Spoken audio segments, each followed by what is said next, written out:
see you. Nice to see you too.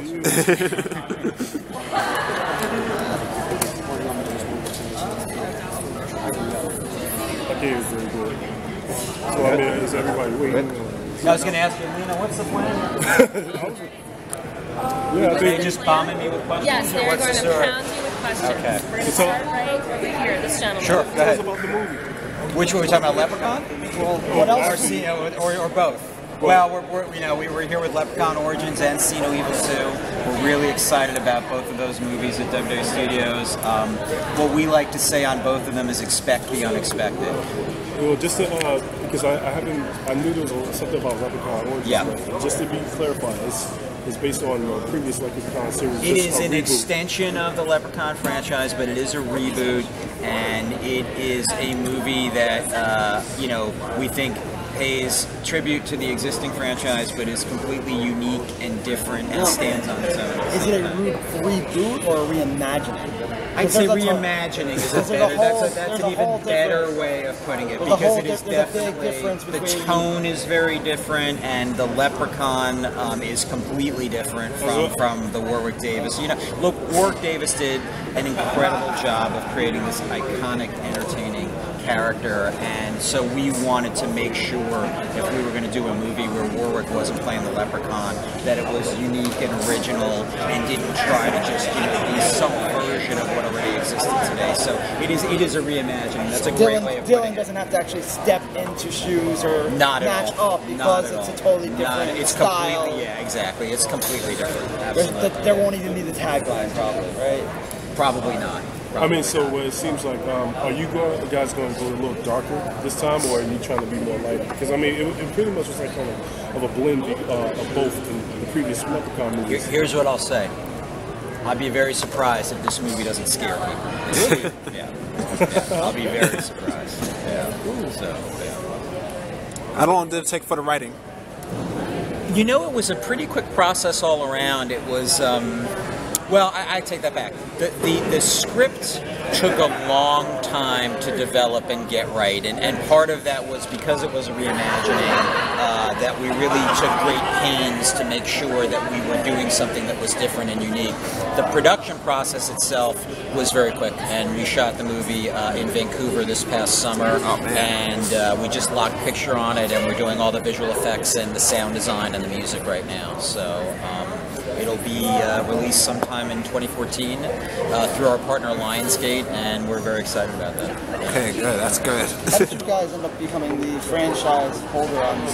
I mean, how long has Lionsgate been giving you for Leprechaun and having that be a project? Well, our relationship with Lionsgate goes back to the Condemned and See No Evil. Right. And when we were talking to Lionsgate about doing another See No Evil, we also just started kicking around Lionsgate franchises that we could possibly partner on, and Leprechaun came up, and everybody went, "Oh, Leprechaun! Could we do that? Should we do that?" Right? And we came up with sort of a very general, creative take and strategy, and decided, yeah, you know what, let's make it go. So it was really in partnership with Lionsgate to decide. So was Dylan always automatically first choice because of the project, or was there ever maybe looking at other possibilities in terms of? I mean, there are other great midget wrestlers out there that have worked with the WWE in the past. Well, Dylan was part of our talent roster at the time we conceived the idea, and it was a logical opportunity for us to sort of take advantage of that, and so we've always sort of done that with him in mind, but yeah, there were other possibilities at the time. Short stack Samson's never. I mean, he's a great talent. Yeah, I was gonna say, your WWE superstars. Well, he's just a talent outside of the WWE, and he's made a name, with the NCW and Hogan and stuff. So I didn't know if there were other possibilities at any time that you guys were. It was Dylan's role to lose. Okay. I don't know if you're familiar with the Ferdinand franchise, but they did something pretty cool. Yeah. they had the original vampire come back and get killed by the new version. Right. So you think you might have an opportunity to get camera? I wish the answer was yes to that, but unfortunately we weren't able to pull that off. But I still think at the end of the day, people will be pretty excited and have a good time with what we do here. So, I look forward to Oh, sorry. oh, thank you. Yeah, How many more WWE superstars is lined up for projects? Well, you know, the way we approach, we're looking to make 6 to 8 movies a year, and that'll be a combination of movies where the WWE superstars are either the lead or in a supporting role, and some movies won't have any WWE talent at all. So really, it's getting the script right first, and then looking at that project and saying, what's the right role for a superstar, and who's the right superstar for that role. So I would say that, you know, for next year, we're doing The Fall Guy with The Rock, with Dwayne Johnson, which is something that we're incredibly excited about. And then we'll have probably another half dozen projects that will identify WWE talent to work in those movies as well. That's great. Yeah. So and really a wide variety of our talent roster, because we think there's a lot of people that have either worked in movies and TV or should be working in movies and TV because they've got enormous potential to do that.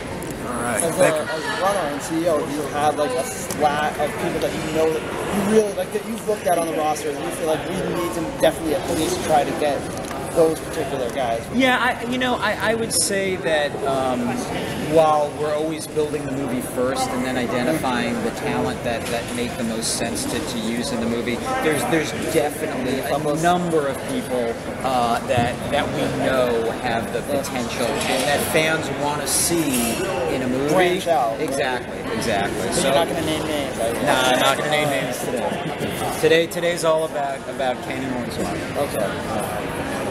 Are they officially Kane and Hornswoggle for these films, or are they under their real names?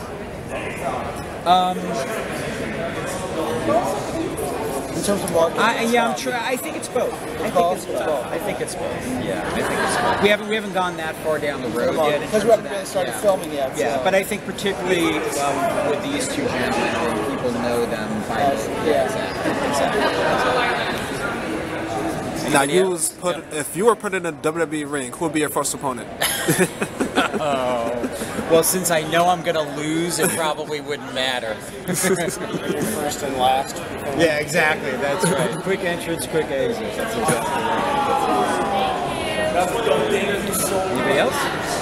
Let's take one more question. If they're not going to shoot you off. You said a different direction. Without giving too much detail as to the character or plot, what kind of different direction are we really looking at? Well, I think the difference is it's really scary, and people are surprised by that. You know, the people that have seen the movie so far, which is really just sort of an internal team, a creative team on the movie, you're gonna jump. You're gonna be scared. It's a great ride, and I think that while people love the Leprechaun franchise, I'm not sure that scary is necessarily the first word. That Can't be. Yeah. Thank you, everyone. Yeah, thank you very much. Thank you. Ladies. Hi, everyone. Hello. Hi,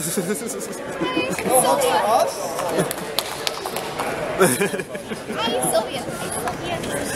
Oh, you got an Adventure Time, Sylvia. By Martin. Did you read it? No, that's later. It's later this afternoon. Are you? Oh my God. Tell Marty the Hello. twins say hi. I love that guy. Will they know you just as the twins without Yeah, Marty saying knows without us. saying the sausages? No. We Or the were. weirdos? Our goal was to go and get drunk, but there's hardly enough time. I was going to bring a flask and then you check your purse. Meet you, Jen. Jen, nice to meet you. Nice to meet you too. Yes, I can. Thank you. Whoa. It's mine. It's not for you. That's Jen. Can I make a phallic joke? No. Many as possible. No comments. I'm gonna start. Are we jumping straight in? So Yeah, tell us sure. about how you're taking the direction for this film to make it different and also still keep it to the fans of the original as well. I think what really defines Jennifer and I as directors is we're the total fangirl directors. I mean, we started watching WWE when Glenn was introduced as Kane. So when it was a rough day because she was an HBK fan and I was an Undertaker fan. We did not talk for a week. Don't Wow. I hated him when he was introduced because he pinned. He was the reason why HBK won that match. And he tombstone the Undertaker. You don't do that. It's okay. We've made peace. We've made peace. Yeah. Wherever. But we loved the first film, but we're such nerds, and we watch so many horror movies. Like, we watch every single thing that comes out. We were like, there's some missed opportunities here. We want to make it special. We want to make it different. And I don't know how many of you guys saw American Mary, but we really like making. Oh, thank you. I'm hoping that will be why you'll be able to, like, there were so many missed opportunities and things that they couldn't do. Oh, yeah. No, was he 7 foot and they're doing like, I'm like, put the camera low. I will tell you, he is scary as all hell. And you know, another thing that was really important for us was to separate Glenn Jacobs from Kane and Jacob Goodnight. There's a lot of wanting to meld Kane with Jacob Goodnight, and they're two very, very different characters. And you're really going to see that in this, and you're going to know what makes Jacob Goodnight tick in this as well. And Glenn not only is an amazing physical performer, but as an actor, phenomenal. So you had no difficulties coming back into the character after doing comedy for like the last 4 years? He's so good, and it's because I'm a wrestling fan. I was so used to him being Kane. Yeah. And then because of American Mary with Katie, I would be talking to her constantly about the character, and I'd go to Glenn and I'd talk to him for like 20 minutes about it, and I'm like, okay, and then we'll rework it. He does it in one take, and you're like, okay, I guess me being here is useless. Oh, there's your mark. Good job, Glenn. Yeah, he goes full on in the first take. Amazing.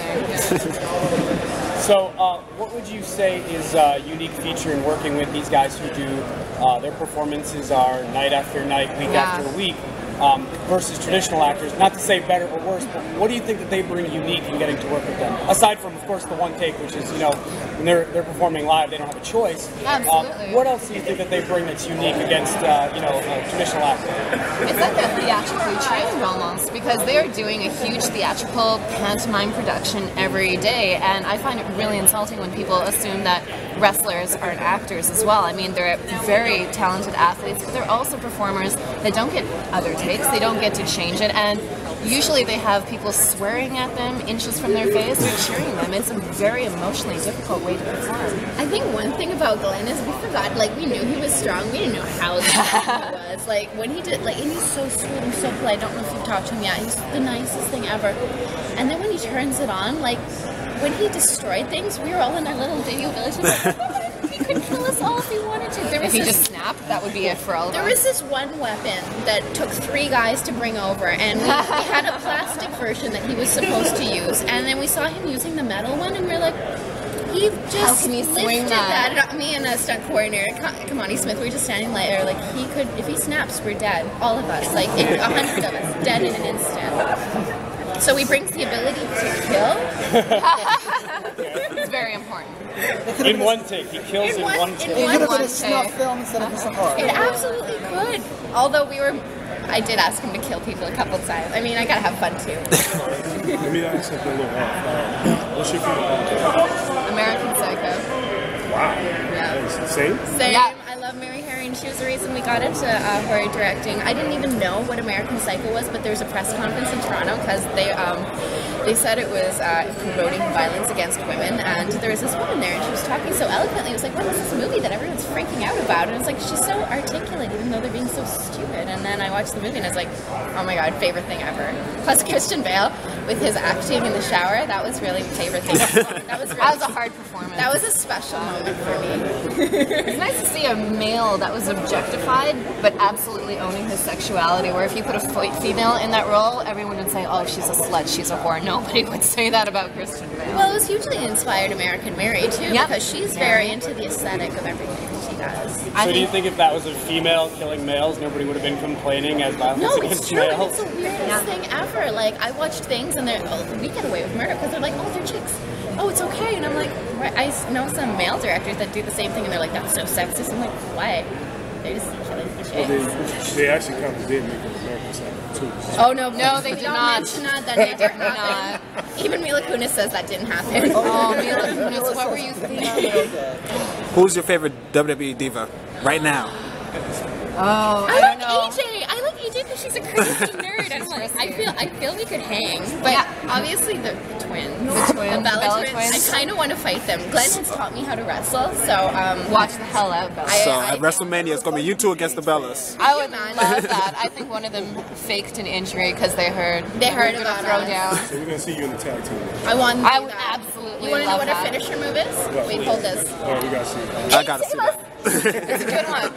It's really good. It's really solid when he comes out. We also like Natalia because she's a beautiful Canadian. Yeah. I like Natalia also. Yeah, she's badass. When we were at SummerSlam, they let us go down for the Divas match, and then they forgot about us, and we got to watch the CM Punk match. the Beast versus. Oh my God. Punk should be dead after that. I was just sitting there like, get up, Punk! And then Brock walked over and I stopped cheering. I was like, do what you will with him. We were right behind Lawler, and we were, cheering pretty hard and talking a lot of smack. And then as soon as that huge man walked over, we just do what you must to him, sir. It's okay. Get him, Punk. Sorry, get him. Thank you. They gave us the one more question figure wag. That's why it got quiet. Oh, no, we don't want you to think we don't have questions. If you have questions, then you'll go off and then you'll not be able to finish the answer. We're gonna have to wrap it up. Oh, guys, Thank you so much. You're welcome. Let's go, ladies. Oh, bye-bye. Designed to be its own stuff. Not because we're not trying to copy what, like, to a certain degree, they owned the past franchise, owned what they did so well. And so now it's like, what can we do new? How can we take something, a Leprechaun, that's pretty, on the face value, it's pretty funny and silly and not threatening, and how can we take that and have you jump at your seat, or have you look away because it's so Prosthetics involved? Yeah, there's a massive amount of prosthetics. Since you're not borrowing from the previous Leprechaun story, Yeah. is it story this time around? Sure. I can't get into the story too much, but the approach was to say, okay, the film's called Leprechaun Origins, so it was like, what maybe is the origin of this mythology? Maybe where thousands of years ago the Celtics met something deep in the Irish woods and started telling stories, and now thousands of years later we have this funny guy in a cereal box, but maybe there's some origin from the very beginning that wasn't that scary. So we took the approach of creating a creature that was very kind of driven by that. It still has all the characteristics that we know, but is not the kind of guy with his tiny shoes and kind of, cracking jokes. It's much more a creature than it is kind of a comedy. And so we applied it in a very practical sense. So it's all prosthetics. There's visual effects to kind of help them along, and that kind of, again, similar to Guillermo del Toro, like taking things away. But basically, it's hours and hours and hours of makeup, totally designed that Hornswoggle had to go through. How much in the reimagining did you actually go back to, not source material per se, but to actually go back and look at like Druidic myth and everything else to kind of inspire the character? How much of that did you really go back to? Yeah, we went back and did a lot of research into kind of the Gaelic terms and kind of all sorts of imagery and kind of wood cuttings and all this kind of stuff to give it that kind of sense of it. Even though it's a modern film, it's set in modern day, but it has that feeling of an ancientness to it. Kind of, and the creatures are right. So it has that kind of feeling to it, and even in the score and the way we shot it and using lots of smoke and really giving it a sense of history, even though it is a modern film, kind of combining both, because I kind of think that gives a little bit of kind of credence to the creatures. I feel like it's actually kind of something that's existed for a while, rather than something that's kind of popped out of a gold pot. You keep calling them creatures, I'm concerned how much of Dylan's actually, now that we know how great of a speaker he is, is there a lot of dialogue, or is it more about how he's also a great mind? Yeah, it's mostly driven by his physical abilities, and so it's much more mind-driven, creature-driven, kind of using for years. What we know of him before discovering how good of an actor he was. Exactly, and it was doing something. No, it was doing something that really used his ability to tell a story visually, which is what I enjoy doing anyway. And you have to focus on that. Yeah. Movies you like to take a stab at. For example, I would love to see a new Critters movie. Absolutely. Yeah, I mean, the thing that I look for in films is what can you do that hasn't been done before? What can you do that's new? So if you're going to reboot something, or if you're taking something that already people love, I would hope you're doing it because you're going to add something new or do something new and creative with it, or kind of show something that hasn't been done because we couldn't do it back then, or something like that, rather than just redoing something for the sake of redoing it because it was successful back then. Because I think then you run the risk of ruining something everyone loved. So as long as it's a project that has something new to do that I think the audience is going to totally be excited about, then I think it makes sense. For See No Evil, if Kane was not chosen for the role, who would have done it? I have no idea. I mean, Kane's... yeah, but Cena, you know, it's been interesting to see how WWE can kind of find ways of bringing in their talent, but in a way that still lets the film live on its own legs, you know what I mean? And so that was kind of, from the beginning, it was like, you know, he's not going to be like Hornswoggle, and it's like, exactly. What about Undertaker? Now, without having a movie in mind at all, no script or movie in mind, who in the entire roster would you like to work with on the Tag 3? That's a good question. No movie in mind, just the wrestler themselves. Yeah, well, I'm pretty new to the whole wrestling world. Like, coming into this has been kind of a great education. Like, I just went to SummerSlam, which was my first time at a big wrestling event, and kind of, so I don't know the roster as well as a lot of people, and I didn't know Leprechaun as well as a lot of people. I kind of really came into everything as a very kind of fresh perspective. But it's been awesome to kind of like... That'll help you. Right. You don't have any preconceived notions. You're just making a movie about... Exactly. Yeah, that's why they brought me on. And so it's been awesome kind of getting to know all the wrestlers and really getting to see why people love the world so much and how entertaining it all is. And like, so it's been pretty exciting. Thank you so much. Thank you. This is the last question. Thank you so much. All done, Zach? That's great. Thanks, guys. Thank you. How are you guys? I'm doing great. Good. Oh, man. How many rings you hit under? How many rings? Different, probably about like 5, but 7 years of hiding under rings, yeah, it's been a long time. So you wasn't under the ring when Big Show and Mark Henry broke it, was you? Thank God, no. No, that would have not been good. No. That would have started my career. What's the longest you actually spent under a ring? 3 hours. Oh, 3 hours. There's been some brutal ones. Like overseas tours, they would have me go under before people come in. That would be 2 hours, and then another hour before the match. It was loud and just dirty, and it was fun. I loved doing it. It was a lot of You ever fun. miss a cue being under there for so long? Once. I fell asleep once. I couldn't lay down for 3 hours and not fall asleep. Well, I'll give it 10 minutes. My size helps. I could pretty much walk underneath the ring, so it was nice. But I would bring my gear bag under there and make myself a pillow. Yeah, I missed my cue once because I fell asleep. What did you do with the Cruiserweight Championship? What? The Cruiserweight Championship. I wish I had the real one. As the last champion, I would think I would get it, but I haven't yet. Oh, man. Yeah, how do you feel about this role? I'm so excited, man. Like, I've seen nothing. This little clip that you guys are going to see will be the first time I see anything. So I'm excited. So you guys have actually done filming on Leprechaun already? Yeah. Okay. Yeah, we're all wrapped, and we were wrapped before SummerSlam. So because you never disappeared at all, so how was that? I was off for a little bit. Were you? Yeah, 3 weeks. 3 weeks. Oh, it was a quick show. Yeah, we did a full movie in 15 days. It takes some good talent because nobody. You know what? We couldn't mess up. That's for sure. Yeah. We were allowed 15 days, and we filmed until 5:30 in the morning the last day, and then I flew out 2 hours later. So it was one of those. This is all we have. We need to do it, and I think we went above and beyond what we were expecting. Did you find it challenging trying to fill the shoes of previous people? No, like Zach's vision was so different in the previous films. Doing it was fun because I got to make this character my own. Warwick Davis had that character. He owns that. He'll always go down in history as being that. The only thing similar at all to the old movies is the name of the movie. That's it. So the prosthetics are even totally different? Everything. Was it weird for you after, now that we know how good of an actor you actually can be, was it like weird having to like go back to being that silent guy for a couple of years? Yeah, it was a bit, but it was also a good show. It was just fun to go back to. It was a fun challenge. Discovering that you're not actually having any dialogue, it's almost a little a letdown because we're so good. We're so good now. It's like we discovered how funny you are. Okay, but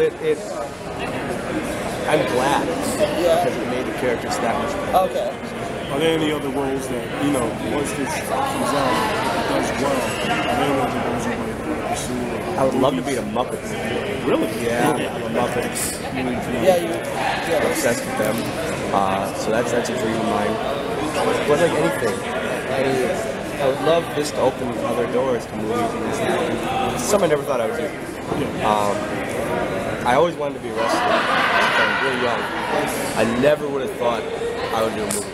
So doing it, really, like, when I got offered the role 3 years ago, I thought it was like almost like a joke. I was like, okay, it's going to be this like straight to TV movie for the Sci-Fi Channel, which would be great, but it's an actual feature film with me on the front. Never would have thought that. So it was a lot of fun. I made sure to give it my all every day because we only have 15 minutes.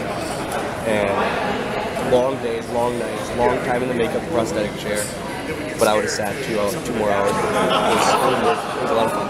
He spoke a little bit about the prosthetics and how the character is really in a different direction. Yeah. He didn't have to wear it. So as the guy inside of the prosthetics he was talking about, like, give us a little background on what you had to go through. It was the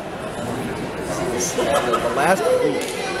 We have a review. His name is Gary, and every day I would just give him hell. Try to beat him up with these prosthetics. Just give him hell. I said, I want you to wear this one day. And he wouldn't. Because he goes, I don't know what you're going through. I don't want to know. Because it was Vancouver in the summer. We shot overnight, but it's like 3 hours of nighttime in summertime there. So it wasn't much time. So we had to make a lot of it. We had to make nighttime. And in the sun and the heat, this huge suits. I hate not being able to describe the look.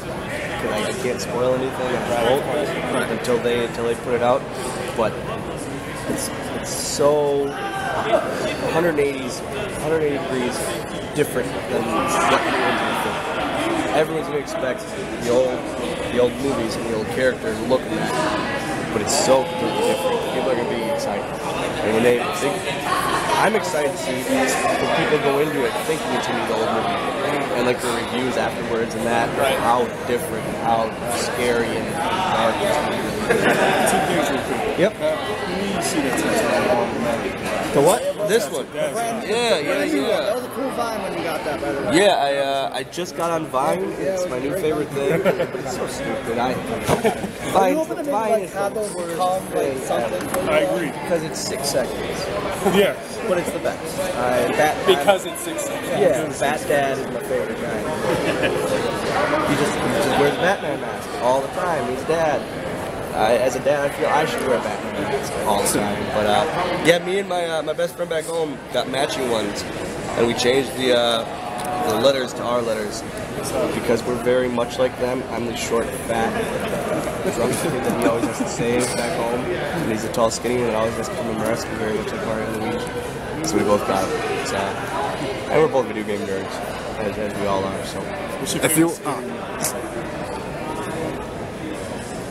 you know what? As cheesy and I just found out they were fake a couple of years ago. Paranormal Activity.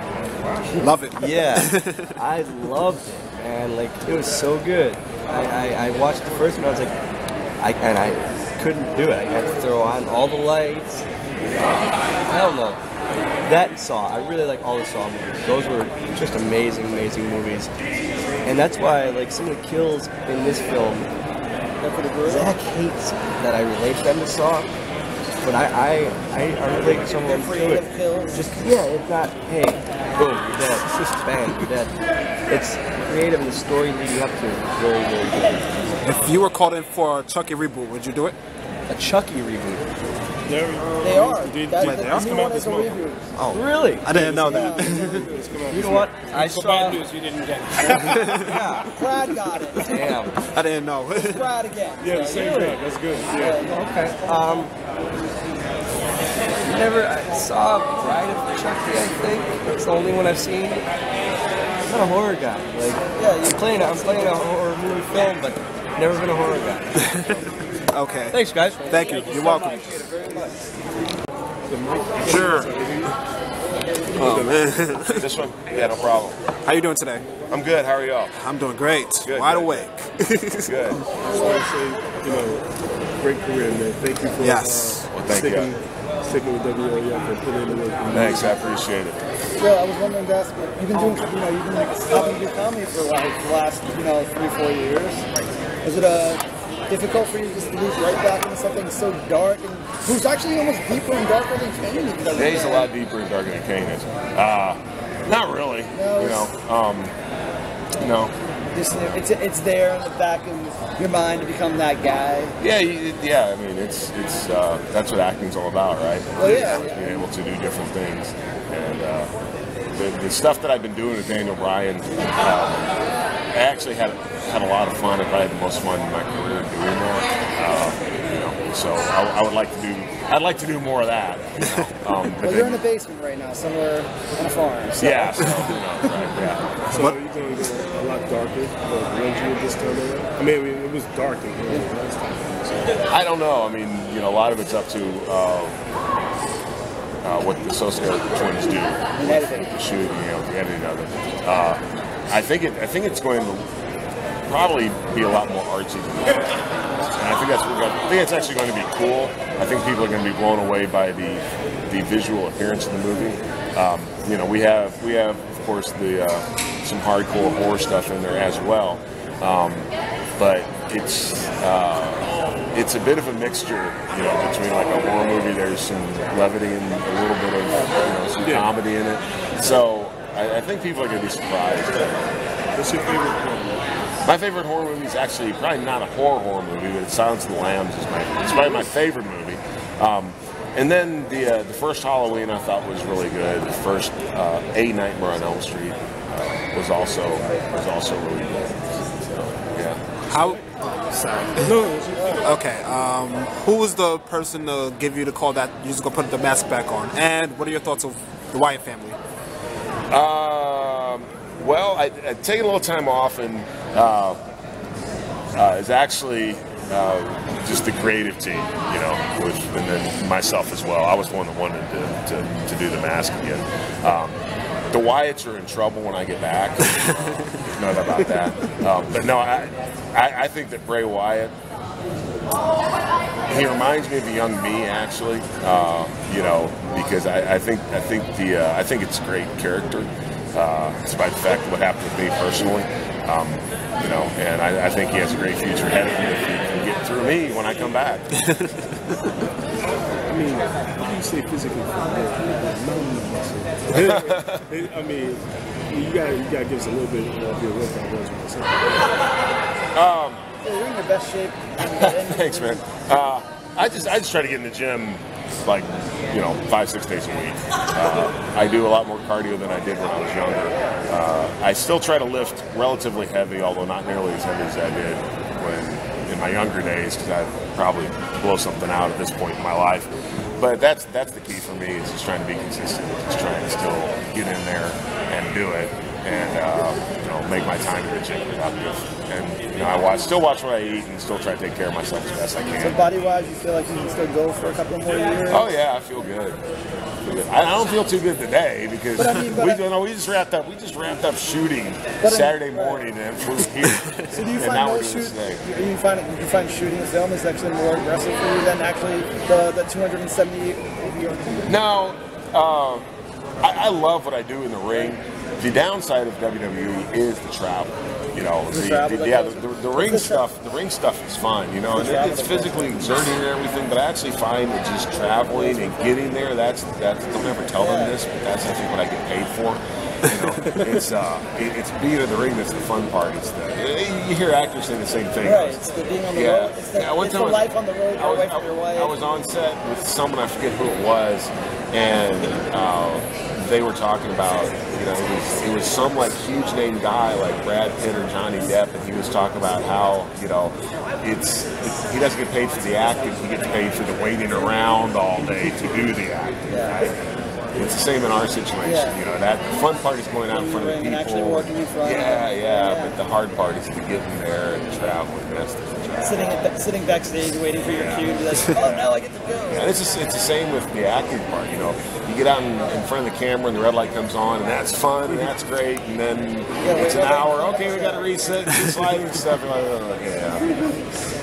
One of the previous moments I remember is something that we take it serious. So one of the toughest matches you guys ever did, he said he would never do it again, was the firm. Yeah. I just want to kind of keep on getting to do them. Like the whole ring on fire constant. I mean, was that really the craziest, or was it still? Yeah, because you can get seriously hurt in that one. I actually did get a burn. It's not as protective as it looks. It's I actually did get a burn. It wasn't bad in that match, but yeah, those are hard, and they're so different, and you know, they're just so different than what we normally do that they're very hard to do. You can't use the ropes. Right. Yeah. And the potential for getting seriously hurt is there in that match. You have to be really, really, really careful. So it's stressful. One thing I haven't seen you done yet was build a stable. If you would build a stable, who would be in it? If I ever built a stable, I'm not sure. I get the old school guys back. I don't know, man. That's something I'd have to think about. As far as the second movie goes, how do you approach the character differently? Obviously, you want to do something a little new and you want to make it a little bigger. How do you approach the character differently the second time? We tried to bring, first of all, the physical look is a little different, which I can't talk about because I've been sworn to secrecy. Looks more like the name, maybe a little more? The name to the looks? Well, no, I can't go into it.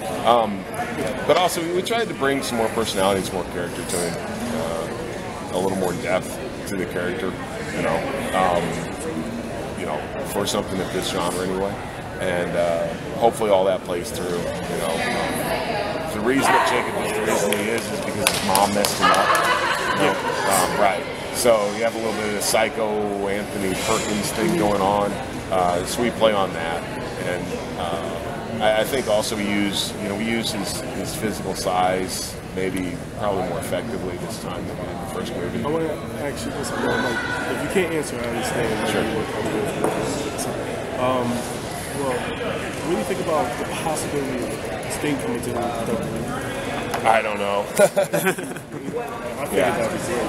Yeah, sure, it'd be great because I mean he's had such a great career. Why not come and be with us? You know, it's sort of end it there. Yeah, you know. But I don't know if he's going to do that or not. And I've never actually met him. I met him one time, but I've never. You know, I don't know him that well. If he did, would you like to be in the match?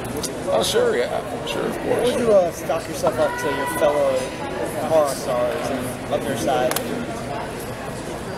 Kane, the other Kane, not you Kane, right. Kane. And how would I compare myself? I don't know. You know, no, not stack really. yourself up against them. I don't know. I mean, you know, they're. Would you want to be in a film where you get to fight them? That would be sort of neat, right? They did the Freddy versus Jason deal. I wonder if they had like a battle royal with all of them. In Match 3, they actually had the Jasons fight. Yeah. But the two Jasons got to finally fight each other. And I think that stuff is sort of neat, you know, the fantasy. One of the other, we were talking at one of the round tables about, you know, Marvel used to do something like that.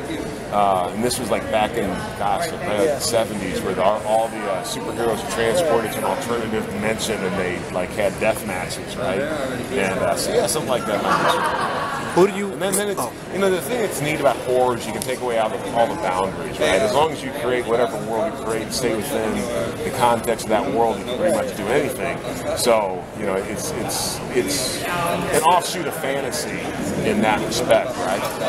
So yeah, something like that would be really cool. Who do you feel should break the Undertaker streak? I don't think it's going to get broken. It'd be me, but I don't know if it's ever going to be broken. Go for a third time? Yeah. I don't think it's ever going to be broken, man. He's pretty good at WrestleMania. He is. I was telling him we were going to interview him. He says he's going to He's waiting for me? All right. We'll see, I'm waiting for him, too. Yeah. He's whiter than you, though. So. Yeah, he is. You can actually see the food digesters in here. Sorry. It's all right.